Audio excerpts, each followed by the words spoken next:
عقیقہ کس دن کیا جائے؟ چنانچہ افضل یہی ہے کہ عقیقہ پیدائش کے 7ویں دن کر دیا جائے۔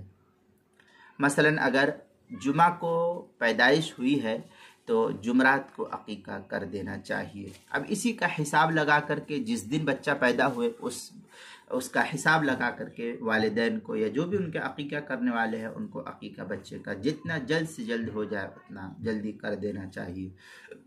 ابن ماجہ میں روایت ہے عن سمرہ رضی اللہ تعالیٰ عنہ ان النبی صلی اللہ علیہ وسلم قال کل غلام مرتہن بعقیقتہ تذبح عنہ یوم السابع ویحلق رأسہ ویسمى۔ یہ ابن ماجہ کی روایت ہے، صفحہ نمبر 228، مصنف ابن ابی شیبہ جلد نمبر 12 صفحہ نمبر 326، الاء السنن جلد نمبر 17 صفحہ نمبر 119، ترمذی شریف پہلی جلد صفحہ 278، نسائی شریف دوسری جلد صفحہ 167، کتاب المسائل دوسری جلد صفحہ 341 پر اس کو نقل کیا گیا ہے۔